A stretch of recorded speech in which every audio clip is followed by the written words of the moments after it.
another video by Liminal Spaces. I'm so excited to talk about Frank Herbert's Dune. So we got to rewind a little bit back to when I was in high school and my brother was nerding out on it and reading it. I picked it up. I couldn't understand a word of it, so I just kind of left it over there. But I did watch David Lynch's Dune with him. And then in 2000, I went and I watched the TV miniseries with William Hurt being Duke Leto. And later on, my brother said, you know, you really should read it, Dana. And so I'm like thinking about it. And he said that the actor, Kyle MacLachlan, said, read the first 50 pages and then start over. Well, instead of reading the first 50 pages, I just watched all of that media. And then I watched the new movie that came out.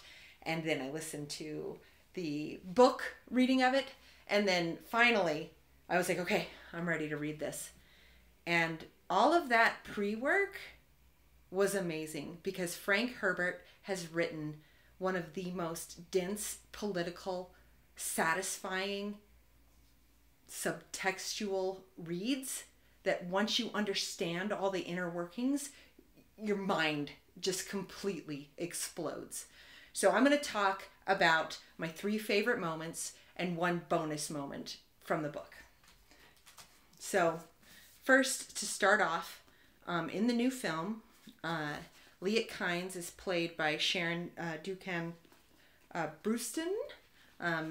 If I said that, sorry about that. But anyway, brilliant casting. She does a fantastic job as this character. And in my favorite part in that film that I think about, and I may tear up here when I'm talking about it, is when she pounds the ground and she says, I serve only one master. His name is Shai Hulud. Like, that moment was just beautiful.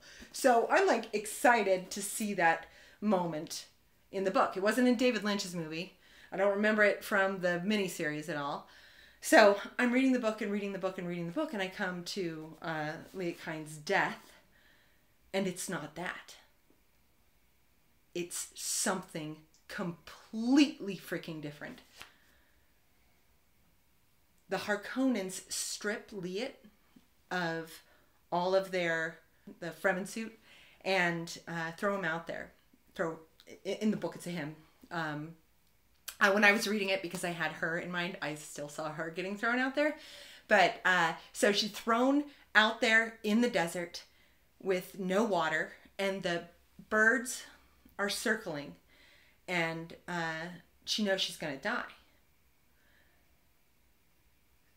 And what Frank Herbert does, which is just as beautiful as the film, and I don't think this would have worked the way that it's done in the book, the way that it worked in the film, because that was a much more dramatic way to show the death, was calling the worm over and having the worm take her. In the book, she slowly dehydrates, and her father appears to her. And when he comes up, she's so pissed at him that she tells him, get out of here. I don't want to talk to you right now. I'm trying to figure out how to survive. And she's having this argument with, and again, in the book it's a guy, but I love picturing her as the woman that was cast in the film. And I'm going to read this section from the book, from that part where she's talking to her father, who's dead, when he appears.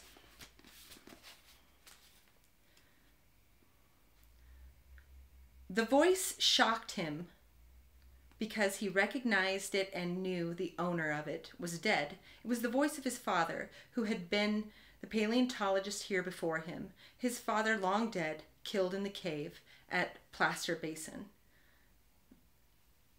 And that's how Frank Herbert pulls us into this psychosis that this character's going on.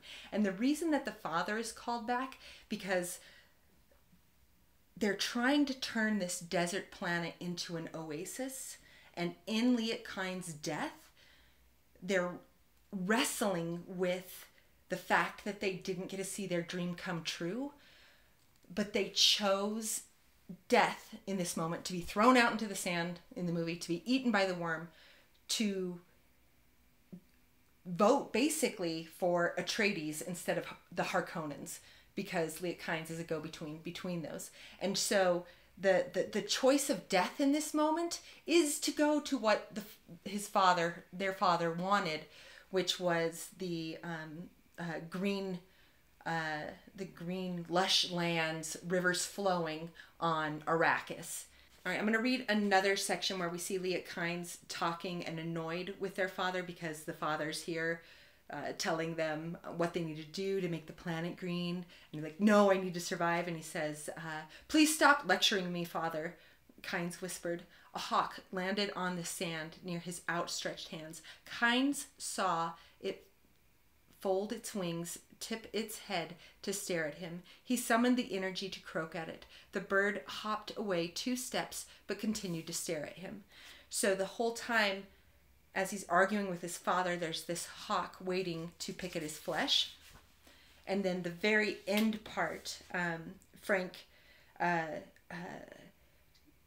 talks about how if the Fremen can just find Kynes, that Kynes is going to live. So he's holding out this hope.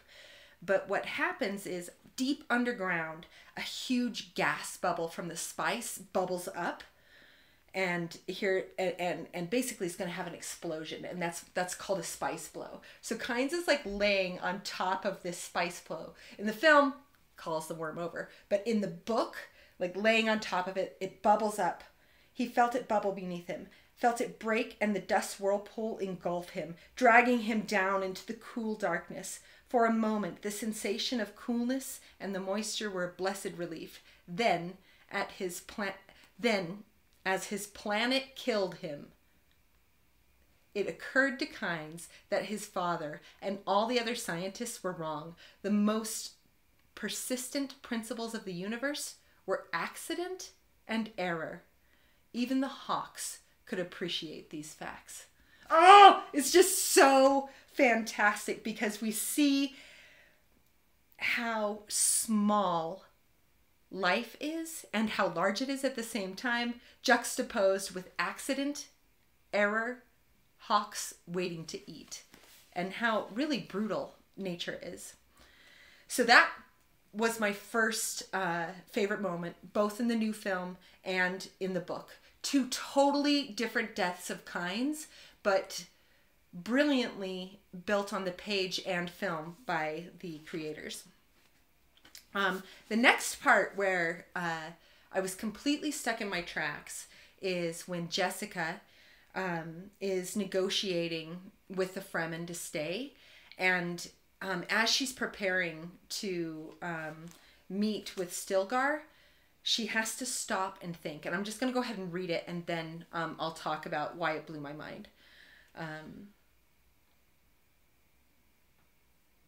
She says, I can take him, meaning Stilgar, Jessica thought, but that might conflict with the way that they interpret the legend. And again, she wondered at the way the Missiarna Protectives' work had been twisted on this planet. And basically what's being said in that sentence is she's ready to negotiate with the leader. But long ago, the Bene Gesserits had put this seed that there's a Messiah on this planet. And she knows it's a story. All of the other planets know it's a story. But she can't quite remember how the story worked itself on this planet, which completely blew my mind because obviously I'm going to my Christian upbringing and I'm thinking just kind of outside of the book, like what stories have been planted on here about my Messiah and how a story has so much power if it's put there under the guise of a made-up Messiah, which I just thought was so profound. And in that moment, as she's thinking of negotiating, she's wanting to make sure she thinks of the right myth that the Bene Gesserit have made up, which is just completely fantastic. All right, and I'm going to go with the bonus one, and then I'll go with my final favorite thing. So this is just my favorite line in the book, and I want to make a pillow or something with this because it's so brilliant. After the emperor has come, and they're all fighting and warring, and Paul comes in on the worm and destroys everything, and the emperor's like, oh no, I've been had, pretty much, right? Like in that moment, which we haven't seen in the film yet, because we haven't seen the second part, which I can't wait for it to come out. In the book, when Jessica comes in and asks Paul where the daughter is, here is his response, her daughter. He says, outdoing what any good Fremen child should be doing in such times, Paul said. She's killing enemy wounded and marking their bodies for water recovery teams. Just love this image of this 7-year-old girl. Like, she's doing what any good Fremen would be doing. Going to reclaim the bodies of the enemies and making them into water. Which is just really sick. And yet you're rooting for the Atreides, and you hear something like that, and you're thinking, okay, I know the Harkonnens are bad because they float around and do maybe a lot more sneaky things than the Atreides, but at the same time, the Atreides have their children killing kids here, and it really makes you wonder, is a Messiah good? So I just absolutely love that line. All right. And the most brilliant thing about this book is the final lines of it. And so I'm just going to put that out there, and then I'm going to back up so we can understand why it's so important. So the entire time that you're reading the book, you have Princess Irulan opening up each paragraph, each thing with a little paragraph. So I'm just going to read this first one here. A beginning is the time for taking the most delicate care that balances are correct. This every sister of the Bene Gesserit knows. To begin your study of the life of Muad'Dib, then take care that you first place him in his time. Born in the 57th year of Padishah Emperor Shaddam IV, and take the most special care that you locate Muad'Dib in his place, the planet Arrakis. Do not be deceived by the fact that he was born on Caladan and lives his first 15 years there. Arrakis, the plan known as Dune, is forever his place. And then we have a little dash from Manual of Muad'Dib by the Princess Irulan. So when you read this, it's situating us into this world. We know that Princess Irulan's writing stories about him, and it's in every single section. So you're juxtaposing this bit of text from something she's written with the actual story, and it goes on and on and on like that. I'm going to read another one just so we can get some flavor of it. O seas of Caladan, O people of Duke Leto, citadel of Leto fallen forever, from Songs of Muad'Dib by the Princess Irulan.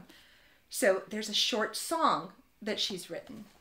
Then we go on to, and again, these open every single chapter. What do you despise? By this are you truly known. From Manual of Muad'Dib by the Princess Irulan. So we're reading these little juxtapositions of stories throughout the entire thing. Then finally we get to the end and we meet Princess Irulan when she's there with her father, and it's pretty much decided that she's going to marry Paul, which is why Jessica never got married, to keep Duke Leto open for proper negotiations and trading of these bloodlines of all of this royalty. And that's why he never married Jessica, who he loved. And the same is happening with Paul and Chani. And suddenly this princess steps up, and she's going to marry Muad'Dib. She's going to marry Paul. She's going to marry basically the Messiah. And Paul loves Chani. We all know Paul loves Chani. We all know Duke Leto loves Jessica. Like, these are things that are well established in the text. And you can imagine how Chani is feeling in this moment. And so can Jessica, because Jessica was sort of in the same situation. Even though Duke Leto never married, she was never the wife because he always had to be available for that reunion. And so here's what Jessica says to Chani. See the princess standing there, so haughty and confident. They say she has a pretensions of a literary nature. So she likes to write, we know. Let us hope that she finds solace in such things. She'll have little else. A bitter laugh escapes Jessica. Think on it, Chani. That princess will have the name, yet she'll live as less than a concubine, never to know a moment of the tenderness from the man to whom she's bound. While we, Chani, we who carry the name of concubine, history will call us wives.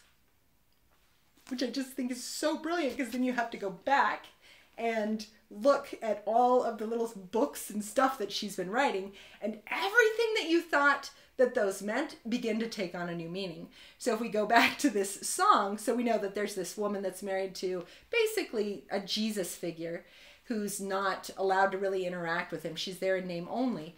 And we have, O seas of Caladan, O people of Duke Leto, citadel of Leto fallen forever. And that begins to take on another meaning, because she may not be completely indebted to him in the way that we thought. If you have not read Dune, read Dune. It is brilliant. It's not something that you can really be spoiled for you, because the text is so dense that the more you know about the world, the more you get out of Frank Herbert's language.